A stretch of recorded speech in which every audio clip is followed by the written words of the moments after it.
Olá pessoal, a engenharia vem sendo desenvolvida há milhares de anos por diversas culturas com diversas tecnologias e nas mais extremas condições de ambiente.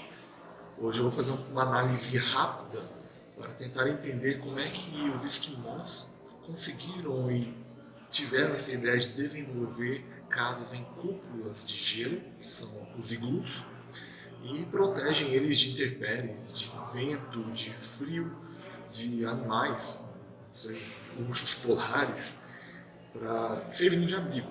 Agora, por que o formato é em cúpula?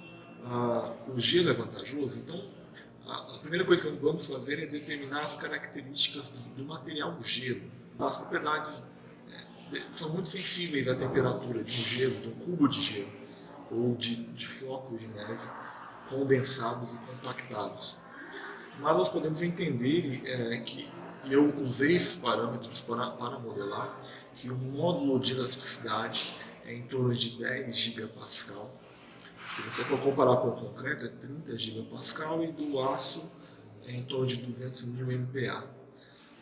Então, a tensão de tração que ele chegou é em torno de 1,43 MPa, a capacidade resistente de tração característica, e a capacidade resistente à compressão em torno de 20 MPa, que foi o que eu adotei para essa modelagem.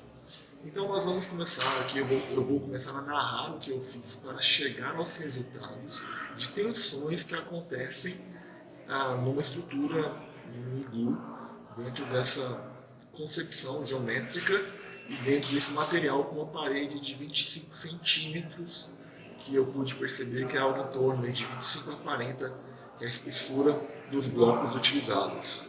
Bem, para começar a simular uma estrutura qualquer, a primeira coisa que precisamos definir é o material, né, com o módulo de elasticidade, as tensões de ruptura, de tração e compressão. E após isso começamos a cuidar da geometria estrutural. Isso em qualquer software, né, de análise e dimensionamento estrutural. Para isso nós temos que utilizar ferramentas CAD, porque nós temos uma geometria não linear aqui, né, uma geometria curva, então precisamos usar de recursos CAD para criar o elemento plano casca, na verdade não é plano, é uma casca, é, que trabalhará como elemento MEF bidimensional. O que eu estou fazendo aqui é apenas criar linhas que serão como guias para que eu possa criar um sólido, uma casca de revolução. Então, criando essa cúpula de revolução em torno desse eixo aí, dessa borda, eu consigo fazer a cúpula principal, que já está desenvolvida, que é a cúpula principal do iglu. Feito isso, eu começo em torno de 4 metros, tá? É um iglu grande para uma família de esquimós grande. Feito isso, eu posso começar a construir a porta de entrada do iglu, que é uma configuração de duas paredes com uma semicúpula também, que eu estou usando os recursos de linhas auxiliares CAD para fazer as minhas duas paredes e a minha casca de cobertura. Fazendo isso, eu consigo fazer a abertura, que é do iglu. Importante lembrar que para essa abertura serve tanto para eles entrarem quanto para a circulação de ar. O oxigênio entra por aí e vai sair por aquela abertura que eu deixei no topo da cúpula. E essa cúpula tem 25 centímetros de espessura. Feito essa entrada, eu preciso cortar essa intersecção das duas cascas. Então, a primeira coisa que eu faço é fazer a intersecção, já criou a borda de intersecção ali, e eu consigo cortar aquilo que eu não quero, abrindo a cúpula principal e cortando a parede de entrada que adentra o elemento da cúpula. Muito simples, no CEngineer fazer isso. E feito isso, eu tenho um elemento bidimensional de casca já conectado e cortado. Bom, o que precisamos fazer agora é cuidar da parte de refinamento de malha e criação de malha da nossa casca estrutural. Eu já criei aí a malha automática, né, em torno de 10 centímetros de dimensão, essa malha, mas eu quero refinar bordas para que eu possa entender melhor, processar melhor o comportamento estrutural nesses pontos. Então, as bordas já foram refinadas de forma automática, uma facilitação que o software permite, e Feito isso agora, eu vou carregar.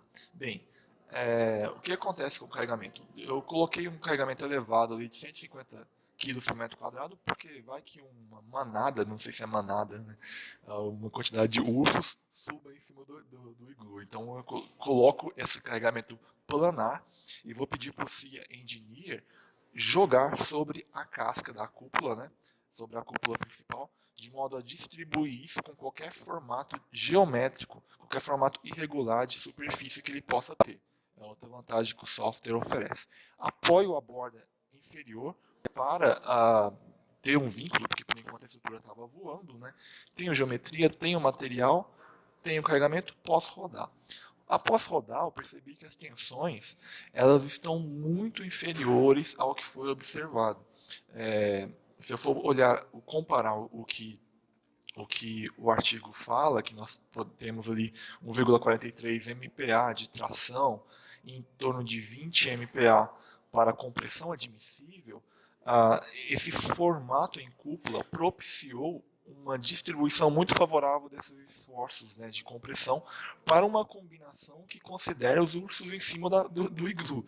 Então, essa dimensão de parede de 20, 25 centímetros para esse carregamento de 150 quilos por metro quadrado é muito favorável. Analisando o resultado aqui, percebemos que as tensões estão favoráveis para isso. Olhando aqui as reações, podemos ter esse valor aqui, observar aqui esse valor de distribuição da reação na borda, né?